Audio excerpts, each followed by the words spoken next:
पर गया तो जाबिर का बयान है, आप कहते हैं मैंने इस सफर में सरकार के 3 मौजज़े देखे। कितने? 3 मौजज़े। आप कहते हैं मैंने इस सफर में सरकार के 3 मौजज़े मुलाहजा किए। लोगों ने अर्ज किया, ये जाबिर बताइए आपने वो 3 मौजज़ात सरकार के कौन से मुलाहजा किए? जाबिर फरमाते हैं कि मैं अल्लाह के रसूल सल्लल्लाहु तआला अलैहि वसल्लम के साथ सफर पर जा रहा था। हम चलते रहे, एक सहरा आया, जंगल आया। सरकार ने फरमाया जाबिर अपनी चादर को जमीन पर बिछा दो। मैंने अपनी चादर को जमीन पर बिछा दिया। अल्लाह अल्लाह, सरकार उस चादर मुबारक पर आराम फरमा हो गए। सरकार उस चादर मुबारक पर लेट गए, तशरीफ फरमा हो गए। अल्लाह अल्लाह। हजरत जाबिर कहते हैं मैं इस तरह से हाथ बांधे हुए मुअद्दिबाना अंदाज में खड़ा रहा। अचानक मेरी निगाह दूर खड़े हुए सामने एक दरख्त पर पड़ी तो क्या देखता हूँ, वो दरख्त जोर जोर से हिल रहा है। अल्लाह अल्लाह, मैंने जब उस दरख्त को हिलते हुए देखा तो मैं थोड़ा सा घबराया, परेशान हुआ, हैरान हुआ। लोगों ने कहा जाबिर दरख्त को हिलते हुए देखा तो आप हैरान किस लिए हुए, आप मुताज्जिब किस लिए हुए, आप परेशान किस लिए हुए? तो हजरत जाबिर फरमाते हैं लोगों सुनो, मैं हैरान इसलिए हुआ कि जब वो दरख्त हिल रहा था तो ना कोई हवा चल रही थी, ना कोई आंधी थी, ना कोई तूफान था, मगर इसके बावजूद वो दरख्त हिल रहा था। दरख्त ने और जोर जोर से हिलना शुरू किया, यहाँ तक के उस दरख्त ने अपनी जड़ों को जमीन से निकाल लिया और उसके बाद उसने चलना शुरू किया। चलता हुआ वो दरख्त सरकार के करीब आया और उसने करीब आकर अपनी शाखों से सरकार के ऊपर साया किया। वो दरख्त अपनी जगह से उखड़ कर चलकर पैगंबर आजम की बारगाह में हाजिर हुआ और उसने अपनी शाखों से सरकार के जिस्म मुबारक को ढांप लिया। चंद मिनट वो दरख्त वहीं पर खड़ा रहा। मैं ये मंजर मुलाहजा कर रहा था, मुअद्दिबाना अंदाज में सरकार की बारगाह में हाजिर था। उसके बाद वो दरख्त वहां से चला गया। सरकार जब नींद से बेदार हुए, मैंने अर्ज किया या रसूल अल्लाह सल्लल्लाहु तआला अलैहि वसल्लम, हुजूर मेरे माँ बाप आप पर कुर्बान हो, मैंने इस जंगल में, इस सहरा में एक अजीब बात देखी है। सरकार मैं समझ ना पाया, आप मुझे बतलाएं, मुझे समझाएं कि इसके अंदर मसलिहत क्या थी। सरकार फरमाते हैं जाबिर देखा आपने है, मालूम मुझसे कर रहे हो।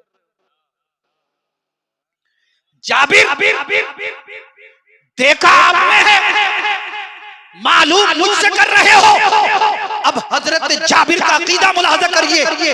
हजरत जाबिर जानते थे और हजरत जाबिर का यह अकीदा था अल्लाह ने अपने महबूब को इल्मे मा काना व मा यकून अता फरमाया है।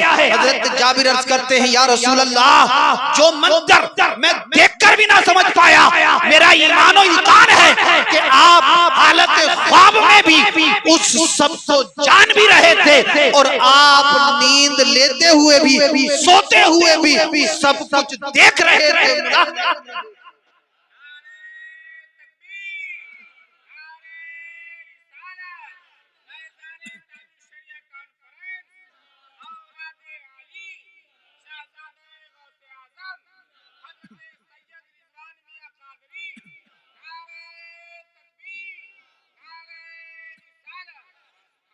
हजरत जाबिर ने अर्ज किया या रसूल अल्लाह, मैं देखकर भी ना समझ पाया, आप मुझे बताएं उसके अंदर क्या मसलियत थी, वो पेड़ यहाँ पर क्यों आया था। सरकार ने मुस्कुरा कर इरशाद फरमाया ए जाबिर सुन, जैसे ही मैं इस सहरा में आया तो इस पेड़ ने, इस शजर ने रब की बारगाह में दुआ करनी शुरू कर दी। परवरदिगार आलम, बारे इलाह, खालिक कायनात, मालिक कायनात, तेरा महबूब इस सहरा के अंदर आ रहा है। मौला तू मुझे इतनी ताकत दे दे, इतनी पावर दे दे कि मैं अपनी जड़ों को जमीन से निकाल कर चल कर तेरे महबूब की बारगाह में हाजिर हो जाऊं और फिर तेरे महबूब की बारगाह में हाजिर होकर तेरे महबूब पर दुरूद और सलाम। अल्लाह अल्लाह, एक तरफ सरकार सहरा में तशरीफ ले जाएं, वो तमन्ना करें मौला मैं तेरे महबूब की खिदमत में हाजिर होकर दुरूद पाक पढ़ूं। हमारे दिल कितने सख्त हो गए, हमारे दिल जो है वो लकड़ी से भी ज्यादा सख्त हो चुके हैं। शजर हजर सब नबी पर दुरूद पढ़ते हैं, मगर हम नबी का कलमा पढ़ने वाले, हमारी गैरत कहाँ चली गई, हमारी नीयत सो चुकी है। 24 घंटे में एक मर्तबा भी सरकार पे दुरूद नहीं। अल्लाह अल्लाह, मेरे आका इरशाद फरमाते हैं, ए मेरे उम्मती, रात को जब तू सोता है तो मैं तेरे दुरूद का इंतजार करता हूँ। आप यूं समझ लें, उलमा बयान फरमाते हैं कि हम तो रात को सो जाते हैं, मगर हमारे पैगंबर हमारे आका सल्लल्लाहु अलैहि वसल्लम अपने रोज़े अनवर में हमारे दुरूद का इंतजार करते रहते हैं कि मेरा कौन सा उम्मती मुझ पर कब दुरूद भेजेगा। अल्लाहु अकबर। सरकार ने फरमाया, जाबिर ये पेड़ मेरी बारगाह में आया, दुरूद पाक पढ़ा और मेरी खिदमत की, यहाँ से चला गया। हजरत जाबिर कहते हैं, एक मौजज़ा मैंने ये मुलाहजा किया और उसके बाद हम आगे बढ़े, चल रहे थे, फिर एक आगे जंगल में हम पहुंचे तो हजरत जाबिर कहते हैं कुछ लोग ऊंट से अपने खेतों को पानी दे रहे थे। वो हरेट वगैरह चलते थे ना, शायद आपकी तरफ भी इधर चलते हो या ना चलते हो। उस दौर में होता था, वो कुएं में से पानी निकालते थे, बैल या उसके अंदर भैंसा वगैरह लगाया जाता था, वो घूमता रहता था और कुएं से पानी निकलता रहता था। तो इस तरह से हजरत जाबिर फरमाते हैं कि जब हम उस सहरा से गुजरे, उस जंगल से गुजरे, तो कुछ लोग ऊंट से अपनी खेती को पानी लगा रहे थे, अपनी खेती को सैराब कर रहे थे।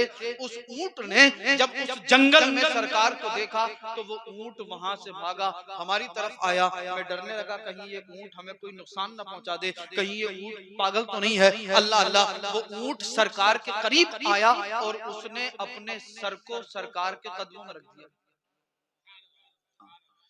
ऊंट ने अपने सर को जब सरकार के कदमों में रखा तो मेरे आका ने अपने दस्ते मुबारक को ऊंट के सर पर रख दिया।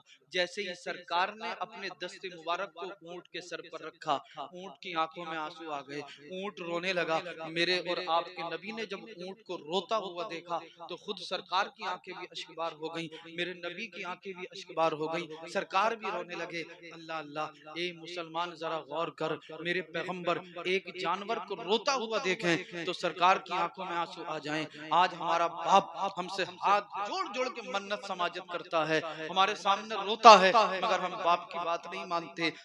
हमारी माँ हमसे हाथ जोड़ जोड़ कर रो रो कर हमें समझाती है, पर नौजवान समझने के लिए तैयार नहीं है। हमारा भाई बीमारी में मुब्तला हो, रो रहा होता है, हम उसकी मजाक उड़ा रहे होते हैं। पड़ोसी तकलीफ में हो, आज हम उसकी मजाक उड़ा रहे होते हैं। मेरे नबी ने हमें जो दर्स दिया था, जो सबक दिया था, आज हमने उसे भुला दिया है। अल्लाह अल्लाह, मेरे नबी ने उसके सर पर जब दस्ते मुबारक रखा, ऊंट की आंखों में आंसू तो सरकार की आंखों में भी आंसू आ गए। हजरत जाबिर अर्ज करते हैं, या रसूल अल्लाह, ये ऊंट क्या कह रहा है। मेरे आका ने इरशाद फरमाया, ए जाबिर वहां पर जाओ जहां से ये ऊंट भाग कर आया है और उस शख्स को बुलाकर लाओ जिसका ये ऊंट है। हजरत जाबिर वहां पर पहुंचे और कहा कि ऊंट का मालिक कौन है। एक एराबी कहता है कि ऊंट मेरा है जो यहाँ से भाग कर गया है। उस एराबी को हजरत जाबिर सरकार की बारगाह में लेकर आए और वो एराबी सरकार की बारगाह में हाजिर हुआ। मेरे आका ने इरशाद फरमाया, ए एराबी, तुम्हारा ये ऊंट मुझे पसंद है, क्या तुम इस ऊंट को मुझे बेच दोगे। ये ऊंट मुझे पसंद है, क्या इस ऊंट को तुम मुझे बेच दोगे। उस एराबी ने अर्ज किया, या रसूल अल्लाह, मैं ये ऊंट बेच तो नहीं सकता, मगर अगर ये ऊंट आपको पसंद है तो मैं ये ऊंट आपको नजराने में दे दूंगा। सुभान अल्लाह। मेरे आका ने इरशाद फरमाया, ए अराबी, तू इस ऊंट को बेचना क्यों नहीं चाहता। अर्ज करता है, या रसूल अल्लाह, मैं गरीब इंसान हूँ, मुफलिस इंसान हूँ, कल्लाश इंसान हूँ, इस ऊंट से थोड़ा सा पैसा कमाता हूँ जिससे मेरे घर की गुजर बसर होती है। सरकार, अगर ऊंट मैंने बेच दिया, मेरे माँ बाप भूखे रह जाएंगे, मेरे बीवी बच्चे भूखे रह जाएंगे। अल्लाह अल्लाह। सरकार ने फरमाया, ठीक है अराबी, फिर हम इस ऊंट को तुझसे नजराने में नहीं लेंगे, मगर ए अराबी सुन, ये ऊंट तेरी शिकायत कर रहा है। ये ऊंट मुझसे कह रहा है कि या रसूल अल्लाह, मेरा जो मालिक है वो मेरी ताकत से ज्यादा मुझसे काम लेता है और मुझे भरपेट चारा भी नहीं खिलाता। जब उस एराबी ने इतना सुना, अर्ज किया, या रसूल अल्लाह, ज्यादा कमाने के चक्कर में यकीनन मैं इससे ज्यादा काम लेता हूँ।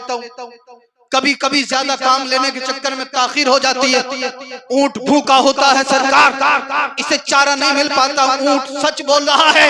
मेरे आका ने इरशाद फरमाया, ए अरबी सुन, आज के बाद तू इसकी ताकत से ज्यादा इससे काम मत लेना और कभी भी इसे भूखा मत छोड़ना।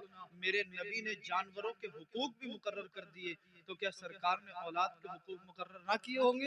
बाप के हुकूक मुकर्रर ना किए होंगे? माँ के हुकूक मुकर्रर ना किए होंगे? लेकिन हमें किसी के हुकूक की परवाह नहीं है। बस हमें खुद को जो अच्छा लगता है वो हम करते हैं, और जो हमें खुद को अच्छा नहीं लगता हम उसे नहीं करते। यही तक नहीं, ये मेरे सरकार का दूसरा मौजज़ा था। उसके बाद मुख्तसर से जुमलों में मैं आपको बताऊं, हजरत जाबिर कहते हैं कि उसके बाद फिर मैं सरकार के साथ एक बस्ती में तशरीफ ले गया। लोग जोक दर जोक सरकार की बारगाह में आए। आखिर में खातून आई। आने के बाद अर्ज किया, या रसूल अल्लाह, मेरा ये छोटा सा बच्चा है जो 2 साल से बीमार है। कितने वक्त से?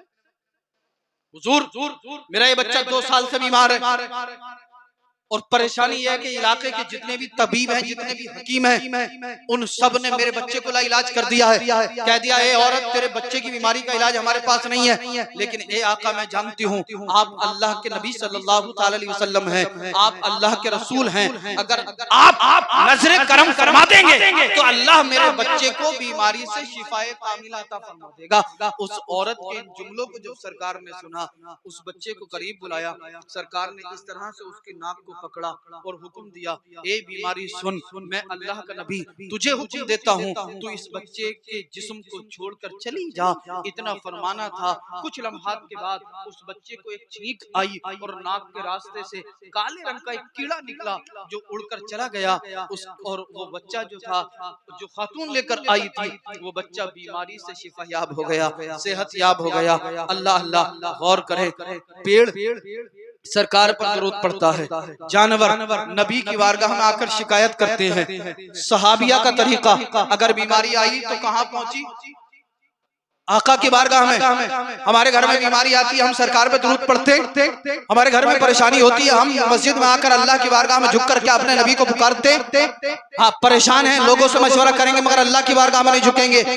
इन तमाम चीजों से हमें मालूम यह होता है, अगर परेशानी आए तो किसी दुनियादार के दरवाजे पर मत जाइए, बल्कि परवरदिगार की बारगाह में आइए। अपनी पेशानी को रब की बारगाह में झुकाकर सजदे करिए। उसके बाद सरकार की बारगाह में दुरूद पढ़िए और पुकारिए, या रसूल अल्लाह उन्जुर हालना, या हबीब अल्लाह इस्मा कालना। और अगर अभी भी ना समझे हो तो और आसान के देता हूँ, आओ बरेली चलते हैं, गुनाहों से तौबा करते हैं, आला हजरत की चौखट को थामते हैं, अर्ज करते हैं, या रसूल अल्लाह, करके तुम्हारे गुनाह मांगे तुम्हारी पनाह, तुम कहो दामन में आ, तुम पे करो।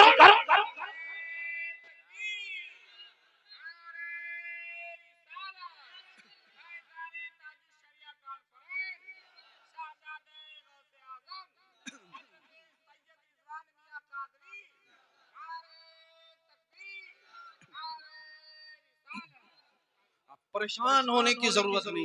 अगर बीमारी है, परेशानी है, गुनाहों से तौबा इस्तिग़फ़ार करिए, अल्लाह की बारगाह में झुकिए, सरकार की बारगाह में अरीज़ा पेश करिए और पुकारिए, या रसूल अल्लाह, हमने खता में ना की, तुमने अता में ना की, कोई भी कमी सरवरा तुम पे करोड़ों दरूद। और या रसूल अल्लाह, या रसूल अल्लाह, या रसूल अल्लाह, दिल करो ठंडा मेरा, वो कफे पर चांद सा सीने पर रख दो जरा, तुम पे करोड़ों दरूद। और अर्ज करते हैं, या रसूल अल्लाह, जमीनो जमा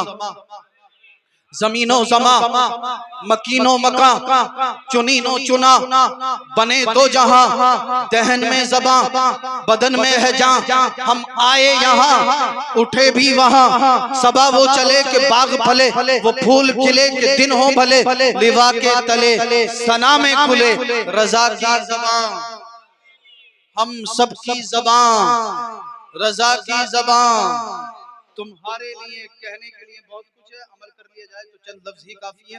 अल्लाह मुझे भी और आपको सबको अमल खैर की तौफीक अता फरमाए। अस्तगफिरुल्लाहल्लज़ी ला इलाहा इल्ला हुवल हय्युल क़य्यूम व अतूबु इलैहि, ला इलाहा इल्लल्लाहु मुहम्मदुर रसूलुल्लाह सल्लल्लाहु तआला अलैहि व आलिहि वसल्लम, व मा तौफीक़ी इल्ला बिल्लाह। अस्सलामु अलैकुम।